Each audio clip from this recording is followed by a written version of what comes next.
Esse é o Repercuta Podcast, eu sou Jade Tavares, mais um episódio que você conhece mais de perto, seja um tema, um artista, algum contexto histórico ou o que quer que seja. Nesse episódio, meu convidado é o Vitor Marcellos, ele que é músico profissional, baterista, técnico de áudio e também produtor musical. É um prazer receber o Vitor por aqui, espero que você goste desse episódio.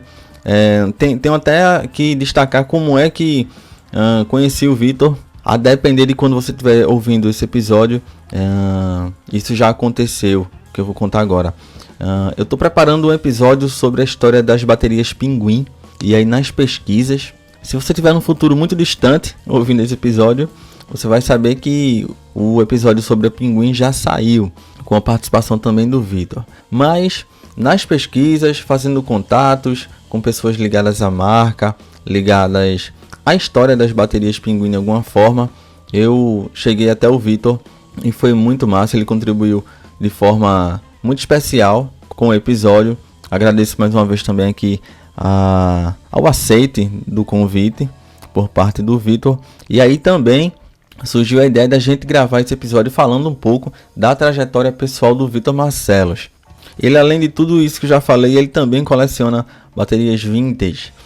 Passando rapidamente sobre o histórico dele, ele é de Campinas, em São Paulo. Além de músico profissional, técnico de áudio, baterista, produtor musical e colecionador de baterias, ele também comanda o estúdio 601 em Campinas. O Vitor é conhecido pela sua versatilidade, isso porque ele esteve presente como músico ou técnico de áudio, ou até produzindo em artistas dos mais variados gêneros. Eu vou listar aqui rapidamente para vocês terem noção.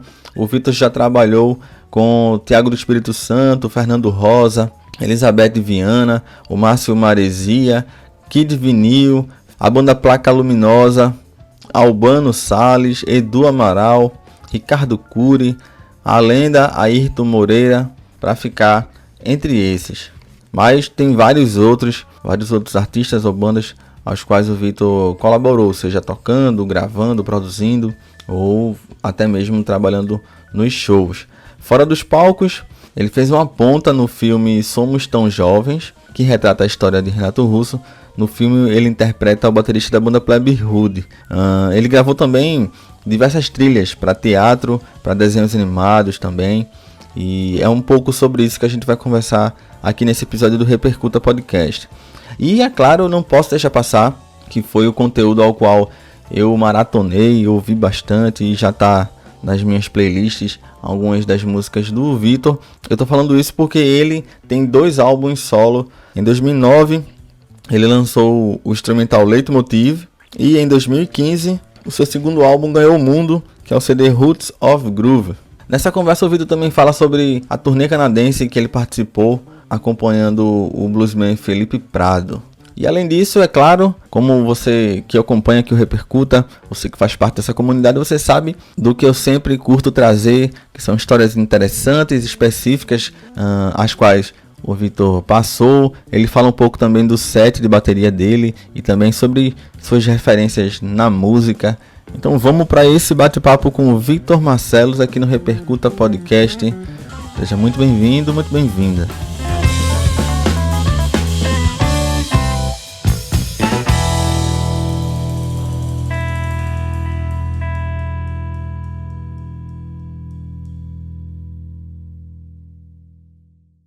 Olá, Vitor, seja bem-vindo ao Repercuta Podcast, cara, é um prazer te receber por aqui. Fica à vontade, estou muito satisfeito que você vai dividir um pouco da sua trajetória conosco. Eu queria que tu se apresentasse, Vitor, e se possível tu falar um pouco lá do início. Eu gosto sempre de trazer as origens, como é que foi teu início na bateria, a tua decisão de viver de música. Fica à vontade. Olá, Jade. Primeiramente, gostaria de agradecê-lo pelo convite e dizer que é um grande prazer poder participar do seu programa, viu?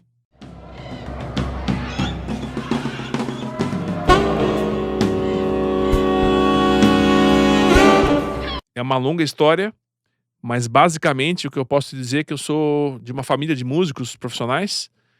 Meu avô era trompetista de orquestra popular, né? Meu pai pianista. E nos anos 80, final dos anos 80, o meu avô tinha uma orquestra, na verdade que já vinha de antes, né?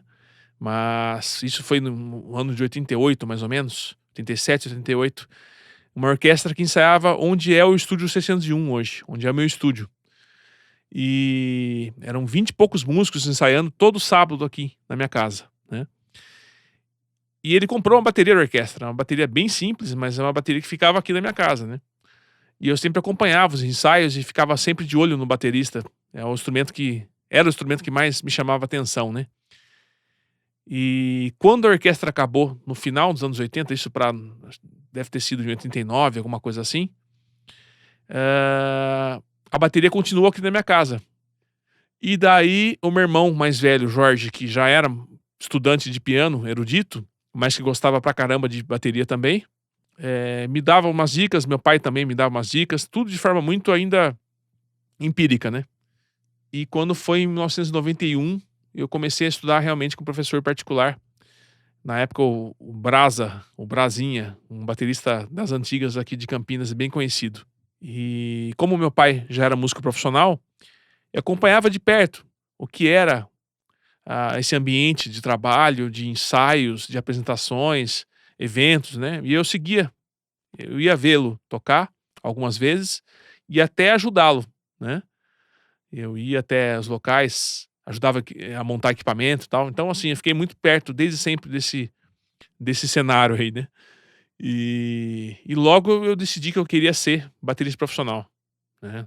Acho que não tinha muita noção do que era ser um profissional de música, de todas as dificuldades que um profissional encontra, né?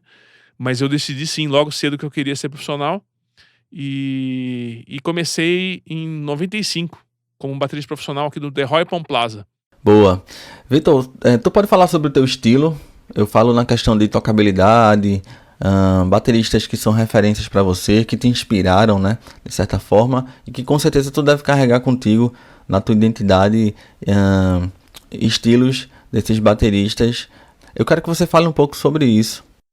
O meu estilo é uma mistura meio que grande até de influências, né, que eu recebi no decorrer dos anos, tanto daquilo que eu escutava, quanto, consequentemente, aquilo que eu passava a tocar, né. Então fui criando o meu estilo, ou desenvolvendo o meu próprio jeito de tocar, de pensar, né. Mas basicamente, eu posso dizer que eu tenho um lado, tradicional, os bateristas mais tradicionais de orquestras, né, dos meus ídolos, dos meus heróis, que eram Buddy Rich, Gene Krupa, Louis Bellson, ah, Sonny Payne, esses caras, e o pessoal do rock dos anos 60 e 70, principalmente, né? Começando pelo Ringo Starr, depois Joe Bonham, Ian Pace, esses caras todos. Neil Smith, do Alice Cooper, Don Brewer, do Grand Funk. Os bateristas que tocavam com Jimi Hendrix, Mitch Mitchell, Buddy Miles, né, os bateristas negros. E daí, mais pra frente um pouquinho, eu fui me interessar pelo Steve Gadd, pelo Vinny Colaiuta e outros tantos bateristas dessa outra geração, né?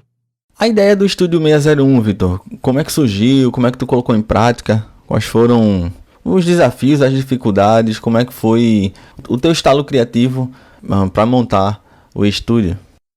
Eu sempre gostei muito do ambiente de estúdio, desde muito novo. Eu acho que a ideia de você poder deixar um material, um registro para a posteridade, eu acho que é uma coisa que me seduz muito, desde sempre. E na casa dos meus pais, sempre houve um espaço que houvesse pelo menos um gravador simples, cassete ou de rolo, né? Mas geralmente meu pai gravava em cassete mesmo, para registrar as ideias. E houveram, em algumas oportunidades, pessoas que vieram até aqui e trouxeram seus gravadores um pouco mais profissionais e captaram, né, alguma coisa, algum trabalho com meu pai na época. E isso me seduzia muito, eu achava incrível. E até que em 2006 eu fui gravar meu primeiro disco, né? Comecei a gravar meu primeiro disco, que é o Leitmotiv, e eu passei a ter que cuidar também da parte técnica. Não era só tocar, mas me preocupava muito com como ia ser captado, os instrumentos, os timbres e tal, microfones. E eu acabei realmente decidindo nessa época montar o estúdio, que acabou se concretizando na sequência, né? Eu montei um home studio já nesse mesmo ano, em 2006. Eu comecei a gravar aqui em casa, na casa dos meus pais, na verdade, né? E em 2011 ficou pronto o estúdio como é hoje, né? com a estrutura física do que nós temos hoje. E surgiu daí a ideia, né? Porque realmente eu gosto muito do processo de gravação, do processo de criação dentro do estúdio. É uma coisa que me motiva tanto quanto a bateria. Em 2010, eu fiz um primeiro curso de áudio digital, onde eu fiquei por alguns meses estudando. Em 2011, o estúdio ficou pronto. E na época tinha um sócio que entrou com parte do equipamento. E em 2015 eu acabei separando a sociedade e segui sozinho, e estou assim até hoje, com equipamento cada vez melhor, cada vez mais recursos de gravação, principalmente em hardwares, coisas que eu não tinha no início, hoje eu tenho, né? E pretendo ainda investir em mais coisas.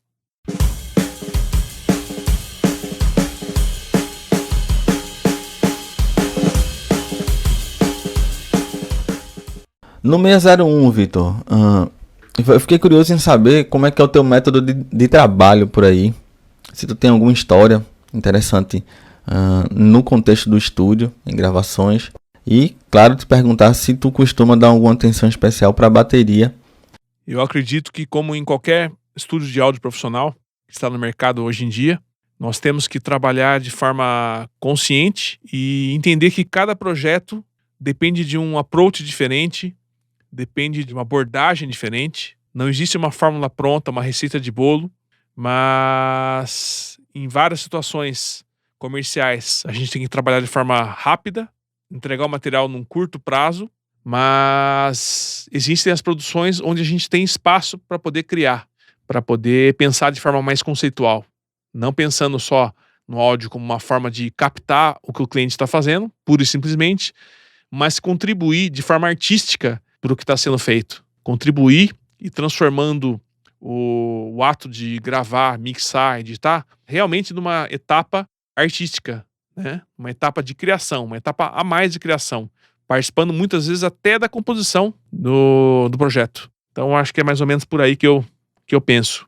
A história que eu vou contar aqui, que me vem à mente nesse momento, é uma história que aconteceu comigo, como baterista, mas em outro estúdio.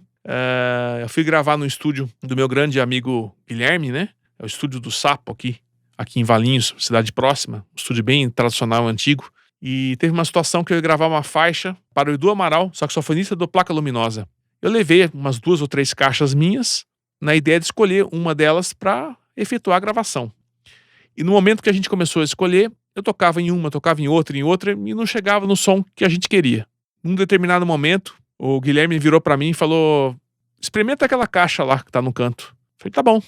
Fui pegar a caixa, e a hora que eu coloquei a mão por baixo, eu percebi que a pele de resposta estava furada, rasgada. Eu falei, ih, Guilherme, não vai dar certo. A pele tá rasgada. Ele falou, não, coloca assim mesmo. Eu falei, mas como? Tá rasgada. Coloca assim mesmo. Cara, eu coloquei, era o som que eu esperava, e o som que ele esperava também, e ficou. Foi a gravação feita com a pele de resposta estourada. Então, uma coisa que teoricamente é absurdo, né?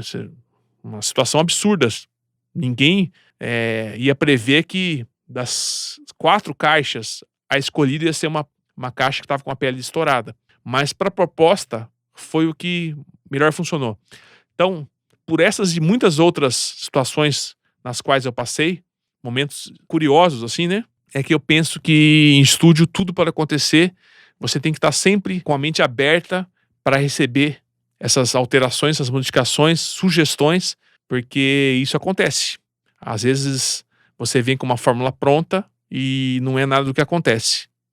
Com certeza no estúdio 601 eu dou muito valor por uma boa captação de bateria, por 2 motivos.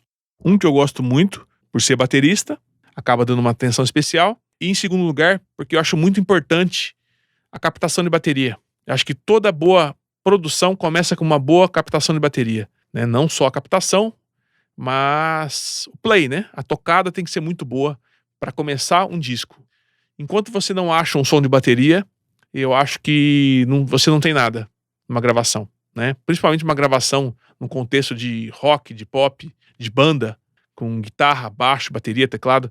Eu acho que tudo começa com uma boa captação de batera. A partir do momento que você tirou realmente um bom som de batera, você pode começar a passar o resto. É assim que eu penso. Acompanhando artistas e grupos, dos quais eu já listei no início do episódio, Vitor, no início dessa nossa conversa, quais histórias da estrada, cara, em shows, que tu pode compartilhar com a gente? Nesse tempo todo que eu trabalho com música, né, foram milhares de apresentações com bandas, com artistas. Aconteceram sim, várias coisas curiosas. Vou tentar lembrar de algumas delas aqui para vocês, mas acho que as primeiras histórias que me vêm à mente são histórias relacionadas com a surpresa de estarmos, ou de eu estar próximo de ídolos sem saber que eu estava. Uma das histórias que me vem à mente aqui é uma vez que eu estava tocando numa festa de casamento e num determinado momento o pessoal da banda para a qual eu estava prestando esse trabalho, esse serviço, chegou até mim perguntando se eu poderia ceder a bateria para 2 senhores que estavam na festa participarem, né, dar uma canja com a gente, né? E um deles era o baterista, e antes que eu pensasse, né, a respeito de ceder minha bateria ou não, a pessoa se adiantou e falou: não, são pessoas profissionais, eles eram uma banda conhecida. Eu falei: que banda? Os Folhas. Daí que eu descobri que eu estava tocando na festa de casamento, né, do filho de um deles. Então foi uma surpresa muito bacana. Lógico, eles vieram tocar com a gente, depois eu continuei na bateria, eles seguiram cantando, tocando guitarra, os dois, e eu os acompanhando, e foi uma surpresa muito legal. E uma outra história interessante, que eu fui tocar uma vez num evento particular, e onde estaria o Fernando Merlino, que era pianista na época da Leni Andrade, o baixista, o Ricardo Cury, amigo meu, eu na bateria, e mais uns 2 músicos, eu acho, nessa empreitada. E chegando lá, tinha um teclado montado, tinha um piano já microfonado, a bateria eu levei na época, e tinha um teclado pequeno, já mais antigo assim. E ao questionar quem tocaria, falou: não, é um senhor que vai dar uma canja com vocês aí. E daí começamos a tocar no evento. Quando chegou no meio acho que do segundo set, alguma coisa assim, chegou o dito senhor, simples assim, chegou: olá, com licença, eu vou fazer um sonzinho com vocês aí, né? A gente pensando que seria um músico amador que iria dar uma canja com a gente. Mas esse músico amador, que eu tava achando que era amador, que ia dar uma canja com a gente, era nada mais, nada menos que o Michel Frenderson, um pianista, os maiores pianistas do país, né? E ele subiu, antes que eu soubesse que era o Michel Frenderson, ele esmirilhou o teclado, né? Tocando a La Chicoria. E daí, não precisa nem falar a minha surpresa, né? De saber que eu estava tocando com um ídolo também. E após isso eu fiz amizade com ele acabou vindo pra cá gravar. Na época nem era o estúdio pronto ainda, mas a gente gravou um EP juntos. Então acho que 2 das histórias curiosas aí, né, de surpresas positivas, de você estar no palco tocando com alguém ou próximo de alguém que você nem sabia que estava, né. Então isso eu acho que é uma coisa, logo de cara eu me lembro dessas 2 histórias aí.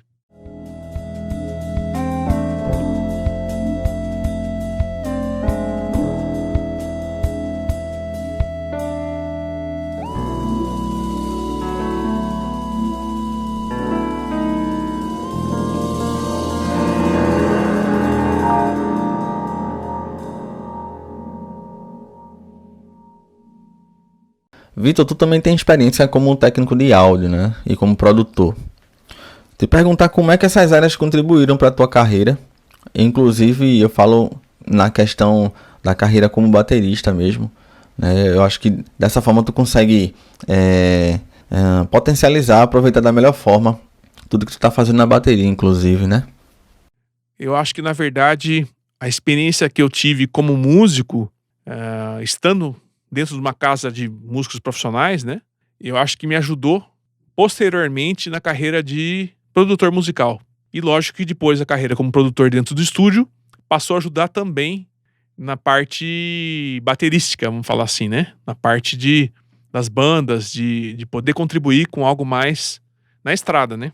E a experiência como técnico de som também ajuda na estrada, com certeza ajuda, né? Tanto que geralmente nos projetos musicais que eu participo como baterista, eu acabo sendo o técnico de som da banda, de forma oficial ou extraoficial, mesmo que tenha um técnico da empresa, de PA, ou o técnico da própria casa noturna. Quando possível, eu procuro contribuir com alguma coisa, ajudando na passagem de som, ajudando com o conceito de microfonação, de ligações de palco, o flow, né? todo o flow de trabalho eu acabo participando. Mas nem sempre isso é possível, né? Em várias situações não é possível. Existe um engessamento, né? Não é possível você contribuir, não é possível você alterar nada do que está no palco. E você fica restrito a seguir aquilo que é imposto, né? Praticamente imposto pelo técnico, pela empresa, por quem estiver cuidando do som, né? Mas quando é possível, eu contribuo sim, e geralmente isso faz uma diferença significativa no resultado final do som que a gente está fazendo, da produção que está sendo feita, né? E além disso, eu acho que eu uso da minha experiência de estúdio como técnico e produtor na hora de entregar o produto final como baterista, né? Eu acho que tocar bem bateria, você ser um bom músico, um bom baterista, não é simplesmente tocar a música de forma certa, mas tem a ver com a afinação certa do seu instrumento, usar os instrumentos, as baterias certas, né, para cada situação, participar de todo o acabamento final do que vai ser entregue no show, numa gravação. Eu acho que isso aí é muito importante. Mesmo eu estando fora do meu estúdio, eu acabo, na medida do possível, né, tentando otimizar esse trabalho. Agora eu queria que tu falasse um pouco, Vitor, sobre uma grande paixão tua, que foi pela qual eu te conheci, que é o colecionismo de baterias vintage. Eu queria que tu falasse sobre elas, sobre quais tu tem, quais passaram pelas tuas mãos, e enfim, como é que é a tua coleção hoje? Por influência, eu acho que do meu pai, que gostava muito de objetos antigos, né? Antiguidades em geral, principalmente carros antigos, instrumentos antigos, relógios antigos, né? Eu acabei, desde cedo, me interessando por antiguidades, por essa coisa de colecionismo, né? Mas bateria não foi uma coisa muito planejada, não. Eu simplesmente comprei minha primeira bateria antiga, uma Pinguim Gota, dos anos 60, que eu tenho até hoje. E a partir dela, aos poucos eu fui me interessando por ter outras, né? E acho que no momento que eu comprei minha primeira bateria internacional, bateria estrangeira, vamos falar assim, né? Que foi uma Premier que eu também tenho até hoje, eu acabei não parando mais. Dessa Premier entrou a segunda Premier, e daí entrou uma Ludwig, e daí comecei a comprar peças avulsas para ela. Depois entraram outras baterias nacionais antigas, Saema, Golpe, e daí outra Pinguim, e daí Rogers, e daí não parei mais. Acho que foi por aí. Conforme eu costumo dizer, como em qualquer colecionismo, no início nós é que procuramos os objetos, né? Mas passado um tempo, a partir do momento que as pessoas ficam sabendo, né, do seu gosto, os objetos passam a te procurar. Então no início eu procurava no eBay, procurava no Mercado Livre, por baterias vintage, na época que poucas existiam disponíveis à venda, né, aqui no Brasil. Mas passado um tempo, conforme as pessoas vão sabendo, você vai divulgando esse gosto pelas antiguidades, no caso pelas baterias vintage, as baterias vão te procurando, porque as pessoas vão te indicando, né, vão te avisando e às vezes te oferecendo, que foi o caso de uma Rogers, que eu tô fechando um negócio agora, uma Rogers que está no sul do país, acho que a vida toda no sul do país, e que virá para minha coleção agora, para ficar junto com a outra Rogers. Embora minha coleção seja mista de baterias nacionais e de baterias internacionais, eu procuro sempre deixar um espaço muito especial para as baterias nacionais, porque as baterias internacionais, como Ludwig, Premier, Rogers, entre outras, elas possuem, né, grandes adeptos pelo mundo afora. Agora as nacionais não, né? As nacionais, salvo raríssimas exceções, elas só existem no Brasil. Então, como o Brasil não é um país que tem essa cultura para o colecionismo de baterias, isso é uma coisa muito recente ainda, né? Então, existe uma escassez muito grande de informações, a história se perde a cada dia que passa, e os exemplares também, né? Quantas baterias foram desmanchadas, quantas baterias foram transformadas, né? Foram descaracterizadas, e com isso, a cada dia que passa, se a gente não tomar cuidado, vão se extinguindo os modelos tão pitorescos, tão interessantes que foram feitos aqui no Brasil. Então é uma coisa que eu dou muita atenção para as Saemas, para as Pinguins, para as Golpes. Eu tenho algumas Saemas em minha coleção, tenho 5 na verdade. Tenho uma Golpe de um modelo bem especial, antes da Golpe passar a copiar a Ludwig, né? E também tenho uma Pinguim Gota na coleção. Uma Pinguim Gota com bumbo de 22 polegadas, que é meu xodó.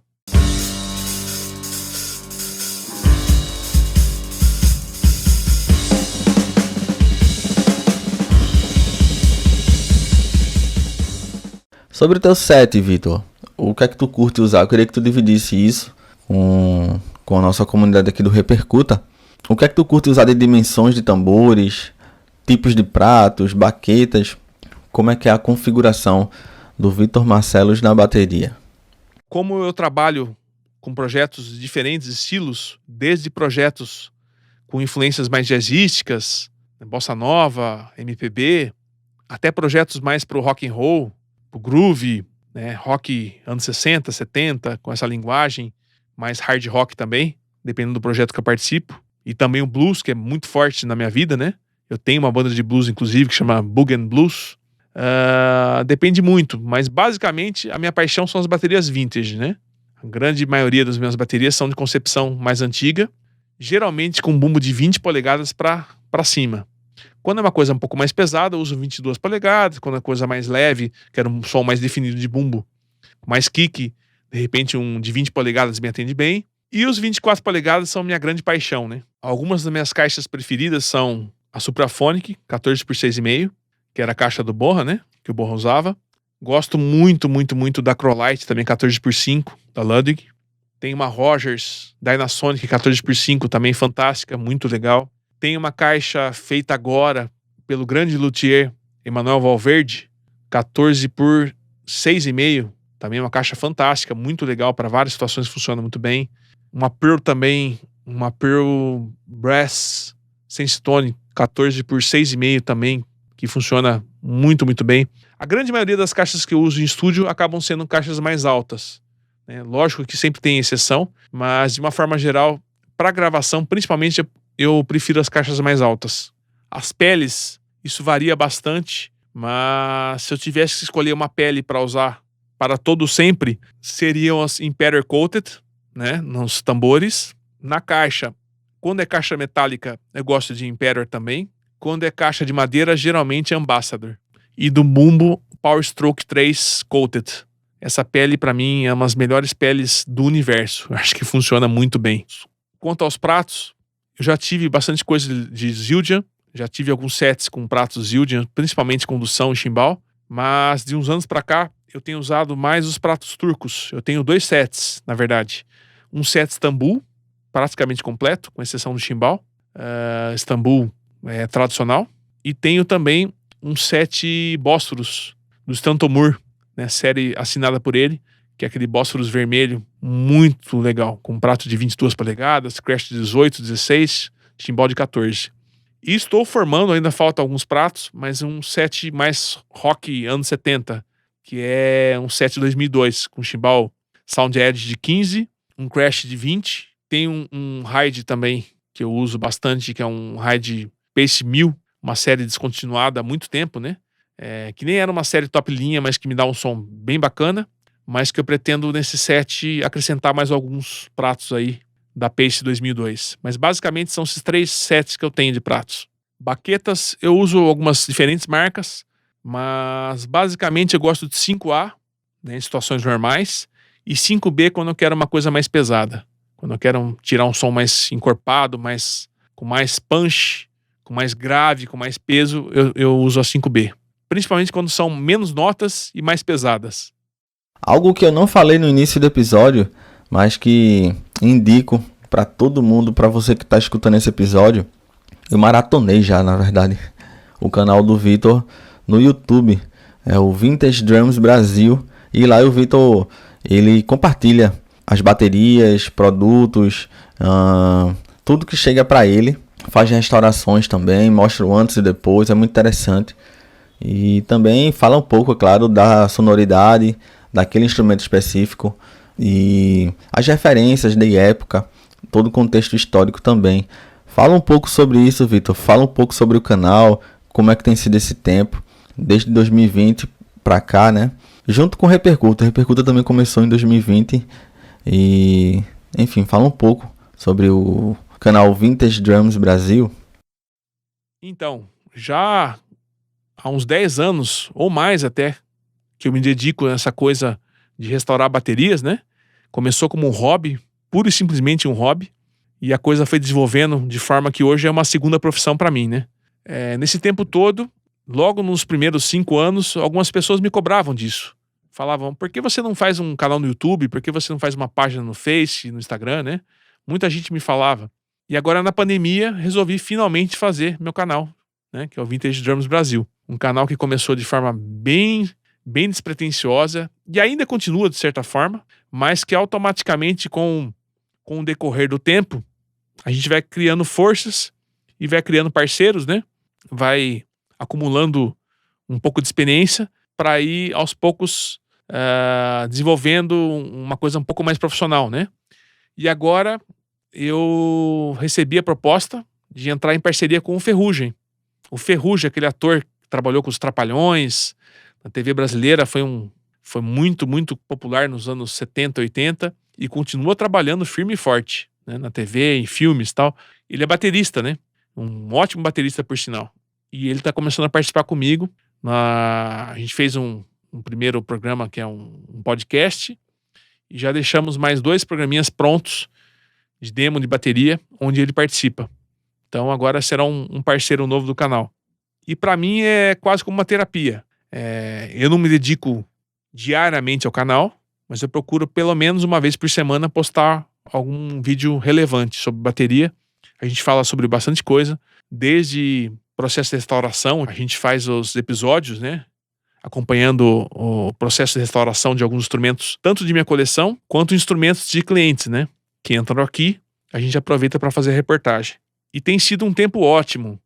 Eu posso dizer que se não fosse pelas baterias, pelos projetos de restauração durante a pandemia, eu acho que eu estaria louco, porque tá sendo ainda, mas foi principalmente no auge, no início, no auge da pandemia, uma fase muito complicada, né, para todos nós que trabalhamos com música.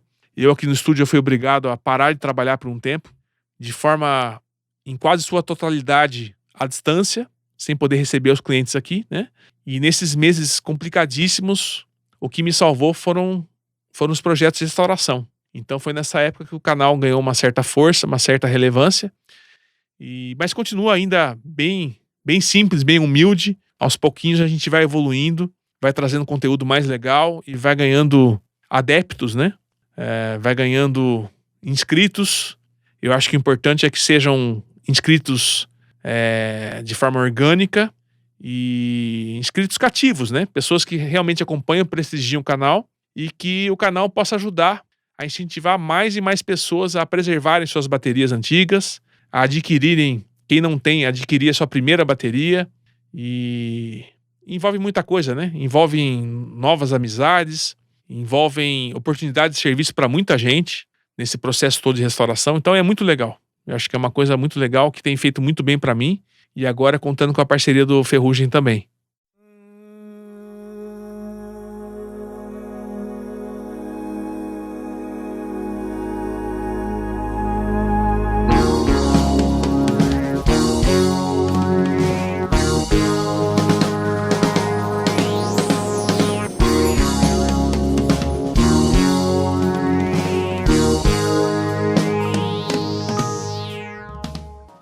Sobre gravações para desenhos animados que tu fez também e para o teatro.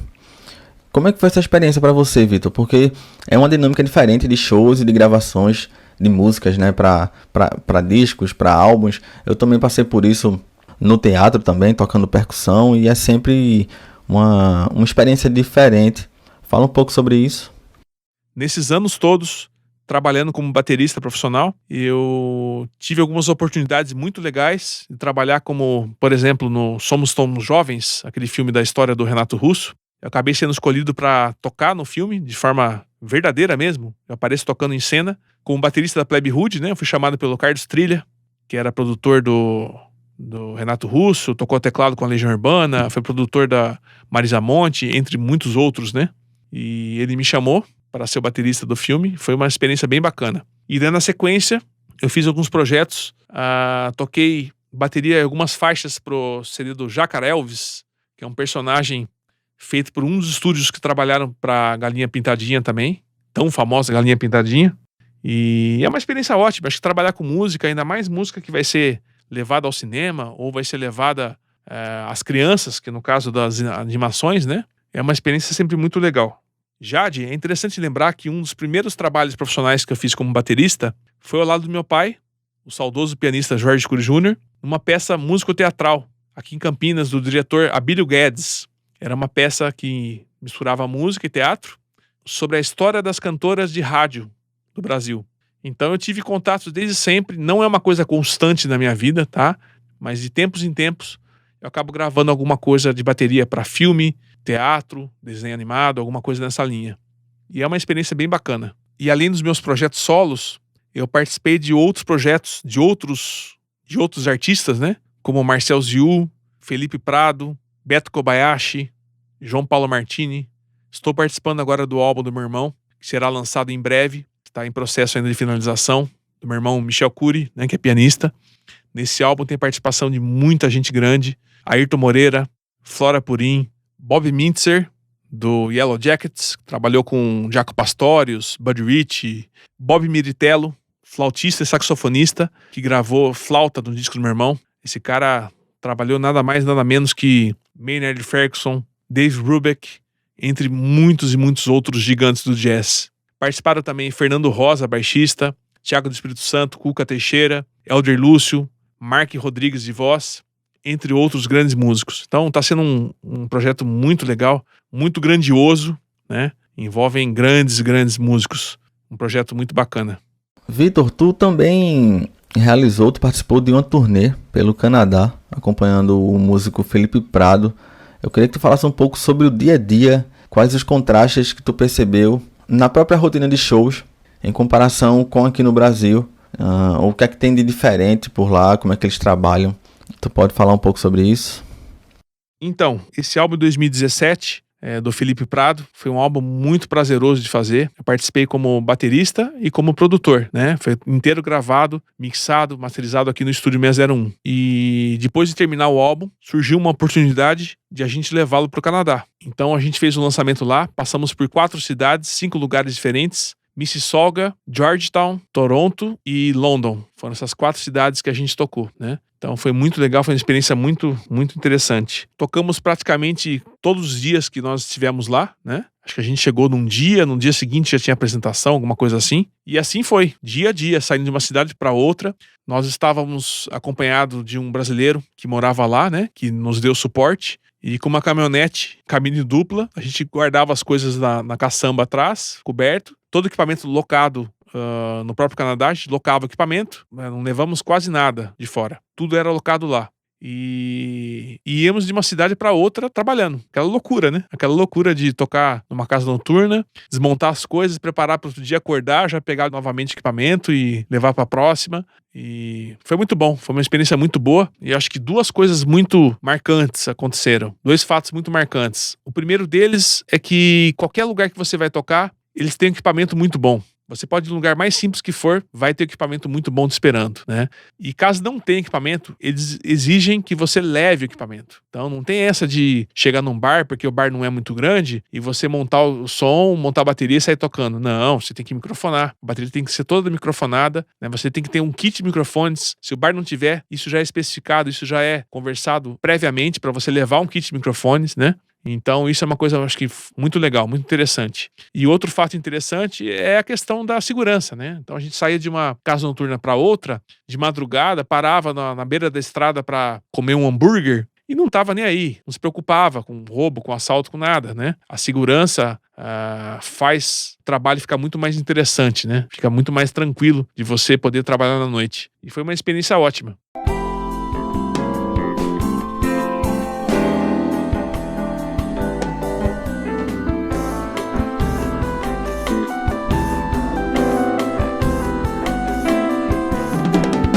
Repercuta! Agora eu quero entrar nos teus discos solo, nos teus álbuns próprios. Em 2009 tu lançou o Leitmotiv. Esse tem mais influências mais brasileiras, digamos assim. Eu queria que tu explicasse um pouco qual foi a tua ideia nessa tua estreia e falar um pouco também da produção e da própria escolha das músicas. Então, o Leitmotiv foi meu primeiro filho, né? Eu costumo dizer. Um parto de elefante, porque durou alguns anos para ficar pronto. A gente começou em 2006 e foi lançado em 2009, né? E já estava pronto, acho que final de 2007, mas até conseguir terminar, né? A prensagem, tudo demorou mais um ano. E a gente lançou em 2009. num primeiro momento, a ideia era que fosse um laboratório. Usar esse disco para estudar, compor as músicas com alguns colegas que já tocavam comigo na época. Outras músicas já estavam prontas, né? E serviria, num primeiro momento, para laboratório, para estudo, para experiência. No fim, o projeto começou a tomar uma certa forma e receber outros convidados que nem eram esperados na época, né? Pessoas se ofereceram para ajudar, músicos mais experientes que eu, mais renomados do que eu, se ofereceram para participar. Outros que eu arrisquei, né, chamar, deram muito certo no projeto. Então foi um projeto muito legal, que contou com a participação de diferentes músicos, né, músicos de diferentes áreas, vamos falar assim, né? Desde o pessoal da bossa nova até o pessoal mais do rock mesmo, né, do progressivo. O Jorge Fernando, que é um violonista brilhante de música brasileira, bossa nova, participou com 2 composições. O Amir Cantuzio, que é um cara do rock progressivo, participou também. Houveram a participação já do meu irmão naquela época, começando. Era bem novo na época, mas já começou a participar. O Ricardo Cury, Marcelo Modesto, Albano Salles, Elder Lúcio, Edu Amaral. Foi um time muito legal e um repertório bem diversificado, né? E eu tenho um carinho muito grande por esse disco, porque através dele eu acabei me tornando um produtor musical, né? Foi aí que consolidou realmente o início da minha carreira como produtor e também como técnico de som, porque foi o primeiro disco profissional que eu mixei na minha vida. Foi esse disco. E para destacar algumas músicas nesse álbum, as que mais me chamaram a atenção foram a Fuga em 7, Tupinambá, No Funk Ando e também a Céu Vermelho.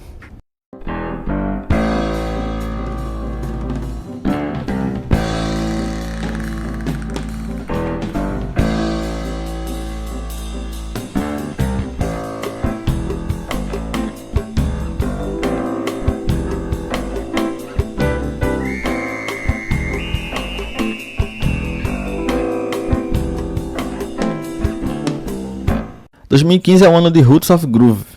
Esse teu álbum é fortemente influenciado pelo jazz, pelo funk, pelo progressivo, pela improvisação, né, Vitor? Eu gostaria que tu fizesse uma avaliação sobre esse álbum especificamente. E já o álbum Roots of Groove de 2015 foi gravado sob condições muito diferentes do primeiro, né, do Leitmotiv.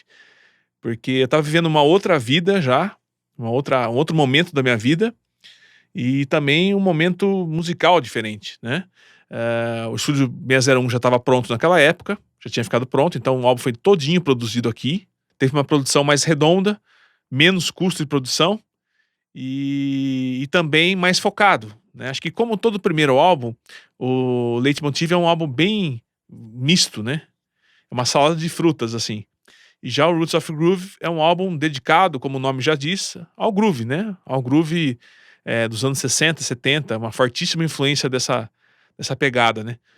Então foi um álbum muito mais focado mesmo no que eu queria, no estilo específico, o que tornou a produção mais objetiva, né? E foi um álbum muito legal, porque eu tive forte participação no momento da criação, né? Dos temas. Alguns temas nasceram através dos grooves, eu criava o groove e depois nascia o tema, né? Feito pelos músicos que me acompanhavam, que participaram do projeto, e também por mim, né? E foi uma experiência muito legal, muito embora eu não tenha conseguido na época divulgar o tanto que eu gostaria de ter divulgado esse disco, né? Foi uma fase diferente, alguns espaços que existiam na época do Leitmotiv já não existiam mais. E aquela época foi um momento assim de transição da forma que se divulgava a música, né? Nós não tínhamos o poder que nós temos hoje com a internet, através do Spotify, através do próprio YouTube, né? Lógico, já existia tudo isso naquela época, claro, mas era um pouco diferente. Particularmente nesse álbum, que conta com músicas expressivas, os destaques pra mim são a Bohan Mitchell, Curis Blues, o Groovin' Hole, Daqui Pra LA e também a Fusion 2.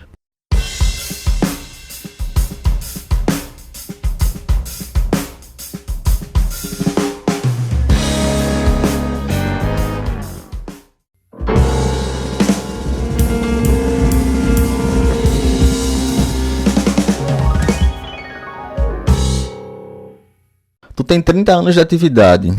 Nesse tempo todo, quais mudanças na produção tu pode destacar ao longo desse período? Se tu puder listar algumas vantagens ou desvantagens, as mudanças na produção musical de 30 anos para cá. É realmente incrível que tenha passado 30 anos desde que eu comecei a estudar bateria, né? Comecei em 91 a estudar com um professor mesmo. Estamos em 2022, já se passaram 31 anos, né? Incrível. Mas algumas coisas realmente mudaram bastante. Essa coisa de produção, né? Eu não quero parecer um tiozão reclamão, mas antigamente as pessoas levavam mais a sério. Uma banda, quando ia entrar no estúdio para gravar um disco, entendia que você precisava fazer o material ficar bom antes de entrar no estúdio. Então você tinha um contato mais, até pelo tempo, né? Pela disponibilidade de tempo extra, tempo a mais do que a gente tinha naquela época, que não temos mais hoje. O mundo passa muito rápido, né? Então nós tínhamos mais tempo para ensaiar. Eu lembro que a primeira demo profissional que eu gravei com uma banda, a gente passou meses ensaiando um repertório de 8 músicas, que eram covers do Deep Purple, inclusive. E através dessa demo é que eu entrei no Rei Lagarto, que era uma banda autoral maior da época, né? Uma banda que já tinha um nome bem grande aqui no cenário campineiro e mesmo de forma mais ampla, sabe? Até no Brasil, uma banda que já tinha nome naquela época. E a gente ensaiou por meses a fio um repertório de 8, 9 músicas, né? E hoje o pessoal quer fazer tudo muito rápido, né? De forma muito emergente. Ensaia hoje para gravar amanhã, do jeito que der, depois conserto aqui no sair. É uma coisa que eu não concordo muito, mas tem a ver com a vida corrida do século XXI, né? Infelizmente, não tem como a gente navegar muito contra a maré. E eu acho que a popularização e o acesso mais fácil aos equipamentos de baixo custo trouxeram 2 efeitos. Um efeito positivo, né, que permitiu, com menor investimento, você conseguir ter um estúdio profissional para fazer uma produção de áudio com qualidade bem satisfatória, mas ao mesmo tempo banalizou um pouco a questão dos bons estúdios, dos bons técnicos com bons equipamentos. Equipamentos de baixo custo têm uma qualidade bem legal, mas não substituem os equipamentos realmente muito profissionais, né? Os bons prés, os bons compressores, bons microfones, os bons instrumentos e, sobretudo, o material humano, né? De quem está trabalhando, de quem está atrás dos botões, né? Então, acho que é uma evolução que, sim, dá oportunidade para quem não tinha grande experiência poder trabalhar de forma bem séria, né? Mas também trouxe muito curioso. Muita gente que monta no fundo de quintal um estúdiozinho numa salinha, compra um microfone chinês e sai gravando e fala que é produtor musical, né? Então tem esses 2 lados da moeda, mas eu acho que se a gente souber usar, aproveitar e ter bom senso em buscar o melhor e saber aproveitar o que cada momento da história nos proporciona, a gente vai realmente ser feliz com o que a gente faz e poder produzir coisas cada vez mais legais. Vitor, qual a sugestão que tu daria para quem está começando a tocar agora, para quem se interessa por música e por bateria mais especificamente agora? O que é que tu pode falar a partir da tua bagagem, a partir das tuas vivências?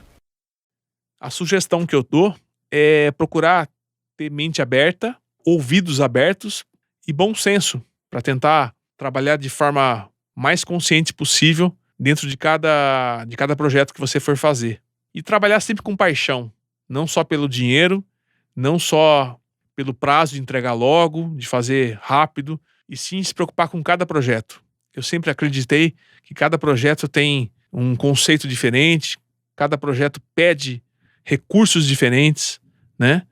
E toquem com paixão. E como disse certa vez Beethoven, tocar uma nota errada é insignificante. Tocar sem paixão é imperdoável. Eu acho que é isso.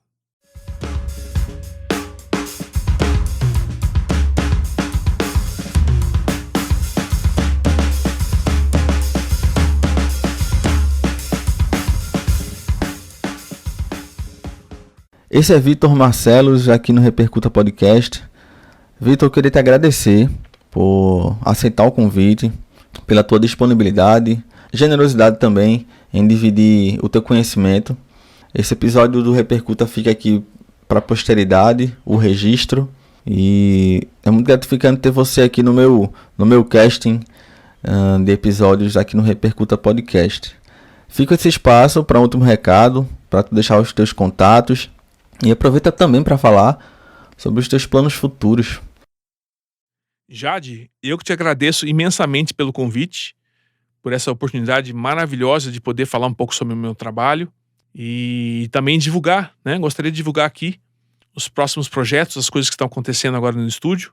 Eu estou finalizando o trabalho do meu irmão, Michel Cury, o álbum que será lançado em breve. Nós estamos finalizando as mixagens. Estou também traçando o projeto do meu terceiro disco, que deverá começar a ser gravado agora ano que vem, né? Em 2023. E também trabalhando como produtor e técnico de som do Estúdio 601, na cidade de Campinas, São Paulo. Quem tiver interesse em conhecer meu trabalho, pode acessar o canal do YouTube, Estúdio 601, com E. E através do Insta, do Face também, né? Tô sempre postando alguma coisa do dia a dia do estúdio, fotos, vídeos, né? Alguma coisa de demo também dos trabalhos diários aqui. Pode me contactar pelo WhatsApp, o número é 19 992 529477, ou pelo e-mail victor@estudio601 com e.com.br. E além disso, convido a todos que gostam desse assunto de baterias vintage a conhecerem meu canal no YouTube, Vintage Drums Brasil, Brasil com S mesmo, a conhecerem o canal, a curtirem, se inscreverem para receber as notificações, né? E para que vocês possam conhecer também essa outra atividade em paralelo que eu tenho, né? Além de baterista, produtor, técnico de som, eu também faço os projetos de restauração de baterias. Tá bom? Grande abraço, muito obrigado, Jade, mais uma vez, e até breve.